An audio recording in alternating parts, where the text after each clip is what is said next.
아멘. 연약함과 함께하는 주권이라는 제목으로 말씀 나누도록 하겠습니다. 우리가 복음서 말씀을 찬찬히 살펴보게 되면은요, 물론 예수님께서 선포하시는 놀라운 천국 복음, 그리고 많은 사람을 생명과 치유로 이끄는 놀라운 치유의 역사, 그리고 한 사람 한 사람의 굳어지고 틀려진 생각을 깨트리시는 놀라운 교훈의 말씀이 다 담겨 있습니다. 그런데 그와 함께 이 사복음서를 찬찬히 살펴보게 되면 정말 놀랍도록 그와 함께하는 제자들의 놀라우리만큼 연약한 모습 또한 우리가 살펴보게 됩니다. 우리가 다 그렇겠습니다만, 우리가 신앙생활을 하고 우리가 말씀을 붙잡고 믿음을 가지고 살아가려고 할 때 가장 큰 고민이 어디에 있을까요? 물론 정말 수많은 고민, 각자의 상황과 형편, 그리고 각자의 문제에 따라서 정말 다양한 고민들이 있겠지만, 우리가 이 믿음을 가지고 신앙생활을 하며 살아갈 때 어떻게 보면 가장 큰 공통적으로 느끼는 고민 중에 하나가 정말 놀랍고 위대하고 정말 높으신, 그리고 우리의 수준으로 가늠할 수 없을 정도의 이 놀라운 진리의 말씀, 생명의 말씀이 연약한 내게 주어졌다는 것입니다. 우리는 흔히 이렇게 말합니다. 하나님의 말씀이 절대적인 진리다. 흔히 우리가 캐논이라고 이제 성경 말씀을 표현하지 않습니까? 흔들리지 않는 반석과도 같은 절대 변하지 않는 불변하는 말씀이라는 겁니다. 시대가 바뀌어도 어느 나라, 어느 민족으로 들어가더라도 이 말씀은 절대 변하지가 않습니다. 그런데 이 절대 변하지 않는 절대적인 말씀이 지극히 상대적인 우리에게 주어졌다는 겁니다. 자, 그렇게 생각해 볼 수 있겠습니다.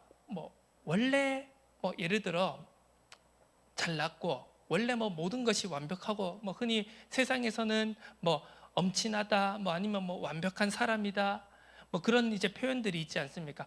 원래 완벽하고, 원래 성공밖에 모르고, 원래 자기가 하는 모든 것들은 실패가 없는 그런 사람이라면요, 크게 이런 부분에 대해서 고민하지 않을지도 모르겠지만, 항상 연약하고 넘어지고 실수도 많고, 그리고 저만 해도 그렇습니다. 왜 이렇게 선택하는 것, 판단하고 선택하고 결정하는 것 하나하나마다 되돌아보면 왜 후회밖에 안 남는지, 우리는 늘 그런 삶을 살아가고 있습니다. 그런데 그런 우리가 절대적인 말씀을 붙잡고 살아가야 한다는 것입니다. 저는 여기에 대한 고민이 항상 있더라고요. 하나님의 말씀은 다 된다고 하는데, 복음은 모든 것이라고 하는데, 복음은 모든 것을 가능하게 한다라고 하는데 나는 잘 안 되는 겁니다. 자, 물론 그 모든 것을 뛰어넘는 성령의 역사, 복음의 신비가 우리에게 우리는 그걸 이제 붙잡고 그걸 믿음을 가지고 살아가고는 있지만, 현실적으로 우리의 하루하루를 돌이켜 본다면 어떻게 보면 우리의 영적 싸움이라는 것은요, 눈에 보이지 않는 공중 권세 잡은 자, 정말 흑암 사단 저주의 세력과의 싸움도 있겠지만, 어떻게 보면 더 큰 싸움은 되어지지 않는, 또 연약하고 순간순간 넘어지고 갈등하고 후회하고 고민하는 나 자신의 연약함과의 싸움이라고도 할 수 있을 것입니다. 오늘 본문 말씀을 살펴보면은요, 이제 6월절, 흔히 우리가 표현하는 최후의 만찬의 장면이 담겨져 있습니다. 오늘 이 본문 말씀을 살펴보면서 오늘 제목에도 그대로 나와 있지만, 오늘 크게 우리가 두 가지로 살펴볼 부분은 바로 우리의 연약함과 그리고 주님의 절대적인 주권에 대해서 우리가 살펴볼 것입니다. 12절부터 31절까지 쭉 살펴보면은요. 자, 예수님의 시점으로 한번 살펴보자면은요. 자, 뭐 유월절을 지키기 위한 장소를 이제 찾으라고 이제 제자들에게 두 제자에게 말씀을 하십니다. 그러면서 약간 이제 이런 주님의 그런 놀라운 능력과 그런 신비에 대해서 절대적인 능력에 대해서 나와 있는 것을 우리가 살펴볼 수 있습니다. 앞서서 예수님께서 예루살렘 성으로 입성을 하시는 호산나 입성을 하시는 그 장면 전에도 예수님이 제자들을 보내시면서 이제 그렇게 하는 내용이 나오죠. 가봐라. 그러면 아직 사람을 태워보지 않은 나귀 새끼가 있을 것이다. 그러면서 마치 미래의 일을 다 보신 것처럼 그렇게 제자들을 파송하시는 장면이 나오지 않습니까? 그런 면에서도 그렇고요. 오늘 이 유월절 식사를 최후의 만찬을 가지실 그 장소를 흔히 이제 우리 표현대로 섭외하는 그 장면 속에서도요. 모든 것을 미리 다 아시고 제자들을 보내셔서 가라. 그럼 어떤 사람이 있을 것인데 이런 상황이 있을 것인데 이렇게 말하면 그가 장소를 내어줄 것이다. 이런 이제 일련의 기록들이요. 사복음서에서 나타나는 이런 예수님의 기록들이 예수님의 절대적인 신적인 주권을 능력을 보여주는 것이라고 할 수 있습니다. 그러면서 자신이 미리 죽으실 것 그리고 자신이 누구의 손에 의하여서 대제사장들에게 넘겨지실 것과 그리고 베드로가 닭이 2번 울기 전에 3번 부인할 것까지 이런 모든 것을 다 아시고 제자들에게 미리 말씀하시는 이런 것들 속에서 우리는 주님의 신적인 절대 주권을 가지고 있으심을 우리가 살펴볼 수 있습니다. 자, 이렇게 모든 것을 아시고 모든 것을 예언하시고 제자들에게 말씀을 주시는 주님이신데요. 놀랍게도 이분과 함께하는 제자들은요. 여전히 연약함과 깨닫지 못함과 부족함 속에 있다라는 것을 우리가 알 수 있는 것입니다. 우리가 신앙생활을 하면서 또 우리가 복음을 가지고 복음을 전하는 전도자의 삶으로 그리스도인의 삶으로 살아가는 것에도 이런 경우가 참 많습니다.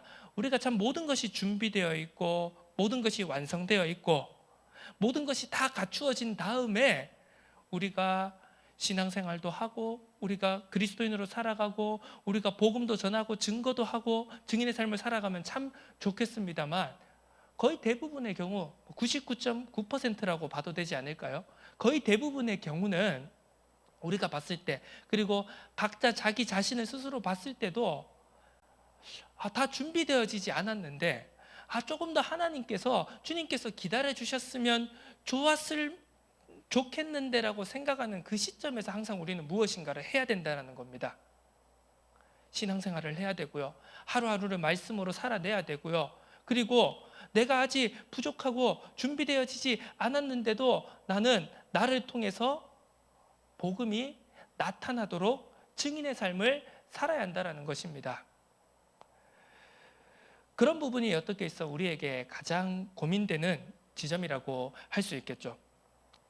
자, 제자들 또한 마찬가지였습니다. 우리가 앞서 살펴보았듯이 한 여인이 향유 옥합을 깨뜨려서 예수님의 죽음을 장례를 예비한 것을 기념한 것을 우리가 살펴볼 수 있었습니다. 이름도 기록되어지지 않은 한 여인이 예수님의 죽음을 어떻게 보면 자신의 수준과 자신의 지식으로는 깨달을 수 없는 성령께서 하나님께서 역사하신 깨닫게 하심이라고 볼 수도 있었겠지만 어떻게 보면 예수님은요 그 공생의 기간을 통하여서 그리고 흔히 우리가 주는 그리스도시요 살아계신 하나님의 아들이십니다라고 고백한 그 베드로의 정말 역사적인 고백 이후에 처음으로 예수님께서 말씀하신 그의 제자들에게 말씀하신 내가 죽임당할 것이다, 십자가에 달릴 것이다, 그리고 다시 살아날 것이다라고 끊임없이 말씀하셨지만 가장 가까이에 있는 12제자들 그리고 수많은 제자들이 그 예수님의 말씀을 깨닫지 못했다는 겁니다. 그런데 어떻게 보면 이름 없는 보잘것없는 한 여인은 어떻게 보면 그 말씀을 가장 중요한 말씀으로, 그래서 정말 자기의 인생에서 어떻게 보면 가장 귀한 가치를 가지고 있을지도 모르는 그 향유 옥합을 깨뜨려서 가장 중요한 것을 기념하고 슬퍼했다는 것.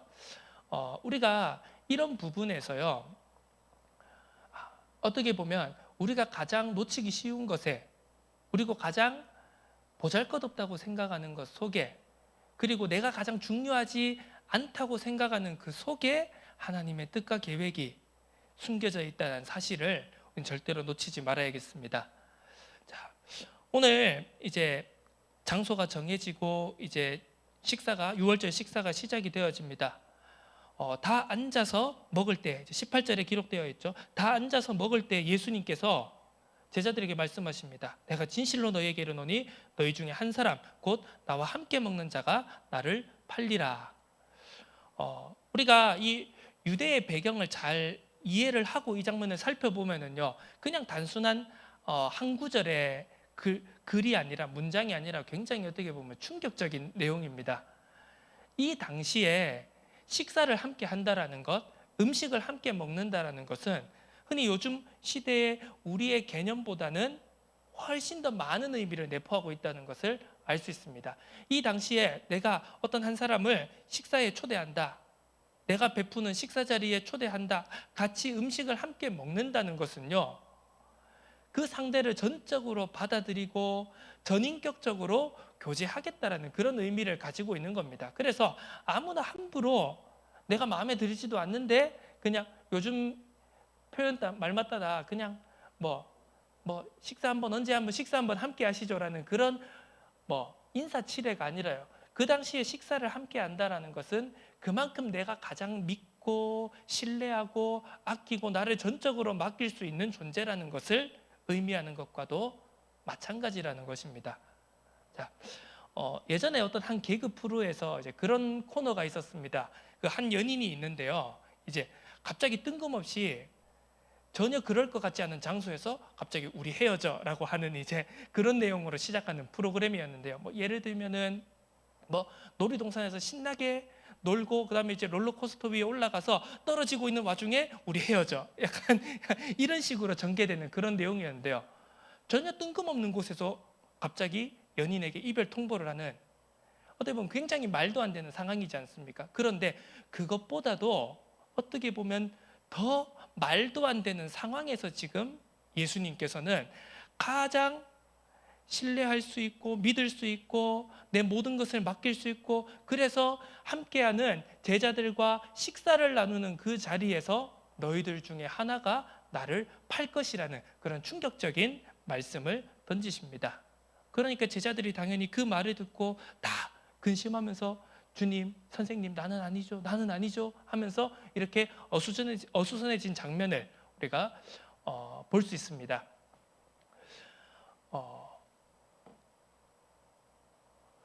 우리 또한 마찬가지일 것입니다.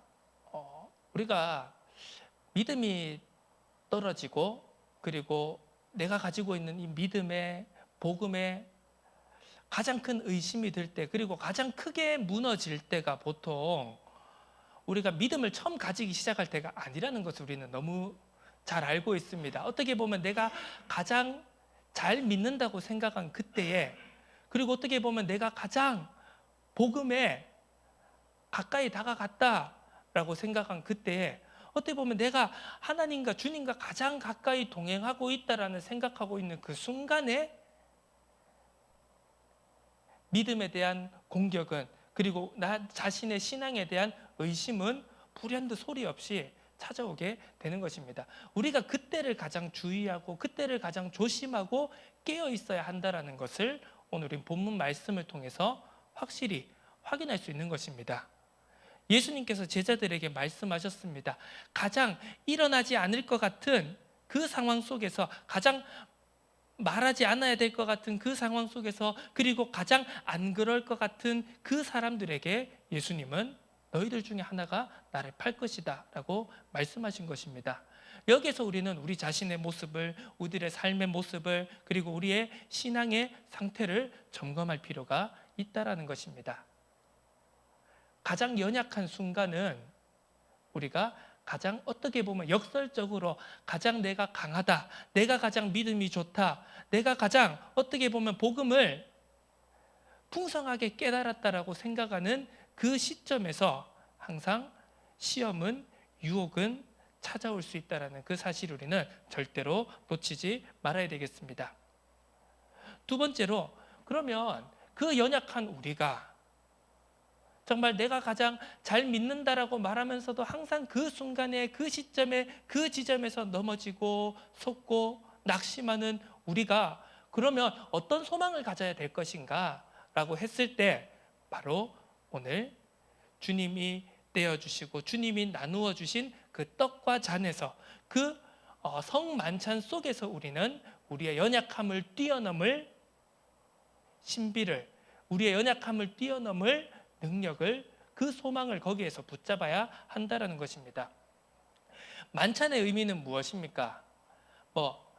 흔히 이제 이 만찬을 가지고 여러 해석들이 있습니다. 대표적으로 우리가 잘 알 수 있고 우리가 받아들이지 않는 이 성만찬에 대한 해석은 특히 이제 로마 카톨릭에서 말하는 이제 화채설 이런 거겠죠.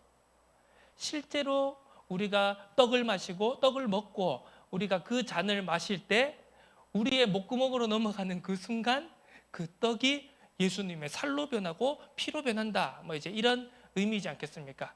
그와 반대로 우리는 이 종교개혁, 그 종교개혁 신앙을 붙잡고 살아가는 우리들은 이제 기념한다. 이것은 예수님의 희생을, 예수님의 십자가의 보혈을, 그리고 예수님의 지키신 그 살을 우리를 위하여 대신 죽음을 당하시고 부활하신 예수님의 그 십자가 희생을 우리는 기념하는 것이다. 우리는 그렇게 믿고 붙잡고 살아가고 있습니다.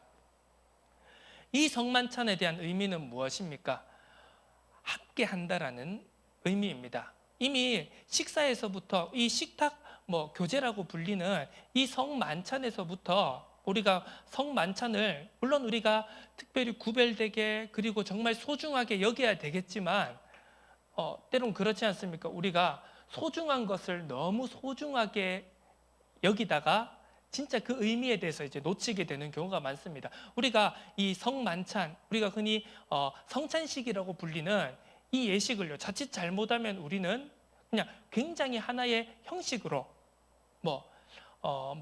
교단마다, 교파마다, 그리고 교회마다, 공동체마다 예를 들어 매주 성만찬을 하는 곳도 있고요. 아니면 저희들처럼 특별하게 예를 들어 부활주일이라든지 아니면 추수감사주일에 딱 예를 들어 1년에 2번씩 이렇게 성찬식을 하는 경우도 있겠지만, 이것이 자칫 잘못하면 우리에게 있어서 그냥 하나의 그냥 형식으로 그냥 1년에 2번씩 하니까 교회는 카스테라 먹고 포도주스 마시니까 그냥 마신다라는 그 의미로 우리가 자칫 잘못하면 이렇게 형식적으로 변질되어질 수가 있는데요. 이 성만찬의 성찬에 대한 진정한 의미는 뭐냐 하면, 이렇게 연약하고 부족하고 가장 신뢰가 넘쳐나야 될 것 같은 그 자리에서 의심과 불신의 싹이 피어나는 그 순간 속에서도 주님은 우리와 함께 하신다. 그리고 그 주님과 함께 하심을 통해서 우리는 진정으로 변화되어지고 회복되어지고 하나님과 함께 동행하는 신자로서의 변화를 체험할 수 있는 것이다. 그것을 성찬은 우리에게 말씀하고 있는 것입니다. 말씀을 정리하도록 하겠습니다. 하나님이 나와 함께한다. 주님이 성삼위 하나님께서 나와 함께 하신다라는, 나와 동행하신다라는 의미를 이번 한 주간 이 말씀을 통해서 붙잡아 볼 수 있었으면 좋겠습니다. 자칫 잘못하면요, 우리는 복음이 완전한 것이다, 복음 절대적인 하나님의 말씀이다 라고 하면서 자칫 잘못하면 우리는 우리의 현실을 간과할 때가 많습니다. 우리가 가장 충격을 받을 때가 무엇입니까? 충격에 대비하지 않을 때 충격이 닥치면 우리는 그 충격에 대해서 몇 배 이상의 데미지를 받게 됩니다. 우리의 신앙생활도 마찬가지입니다. 우리가 연약하다는 사실을 우리는 항상 자각하고 있어야 됩니다. 우리가 부족하고 우리가 순간순간 넘어지는 존재라는 사실을 자각하고 있어야지만, 그리고 우리의 연약함을 동정하시는 주님이 우리와 항상 함께 하신다는 그 사실을 놓치지 않고 있어야지만, 말씀이 완벽하니까, 복음이 완벽하니까 자칫 잘못하면 그 복음을 붙잡고 살아가는 나도 완벽하다라는 그 실수 속에서 우리는 벗어나야 한다는 것입니다. 그러다가 많은 사람들이 믿음이 흔들리고 무너지고 넘어지는 것 아니겠습니까? 오늘 본문 말씀을 우리는 깊이 묵상해 보아야 될 줄로 믿습니다.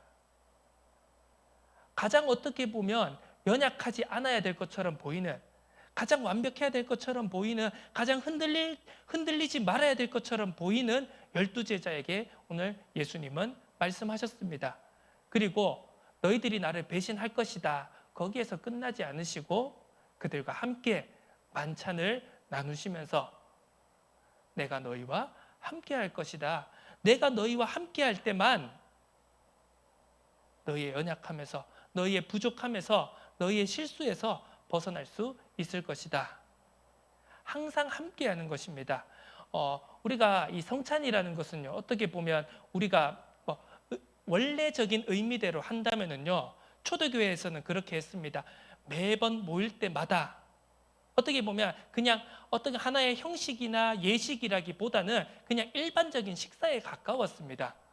우리가 어떻게 보면 굳이 표현하자면 그겁니다. 그냥 밥 한 공기에 된장찌개에 김치 하나 쭉 찢어가지고 서로 먹고 함께 나누면서 교제하는 그런 의미라고 보시면 되겠습니다.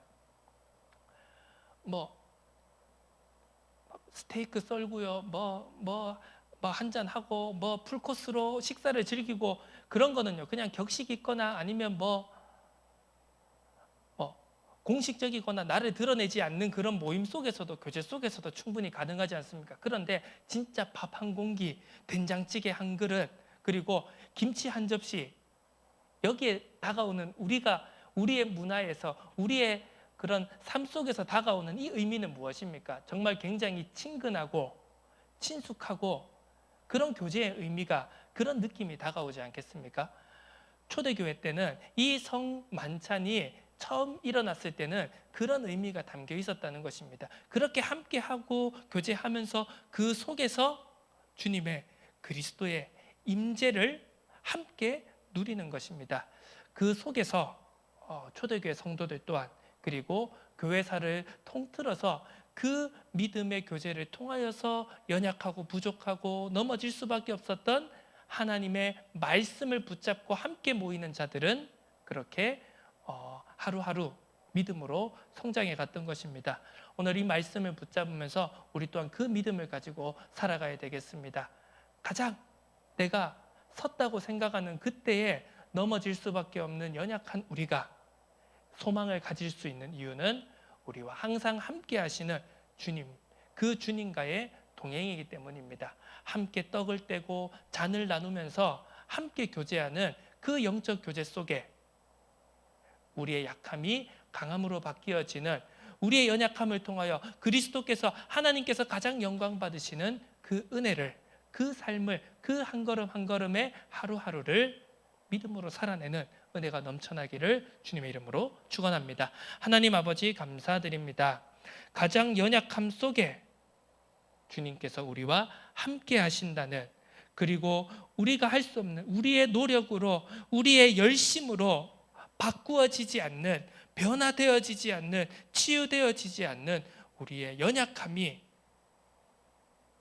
떡을 떼고 잔을 나누며 함께 교제하는 그 은혜의 순간 속에서 참되게 변화되어지고 갱신되어지고 회복되어지고 치유되어질 수 있다는 그 소망을 붙잡고 이번 한 주간도 우리가 하루하루를 믿음으로 살아낼 수 있도록 성령으로 역사하여 주옵소서. 감사드립니다. 살아계신 예수 그리스도 이름으로 기도드립니다.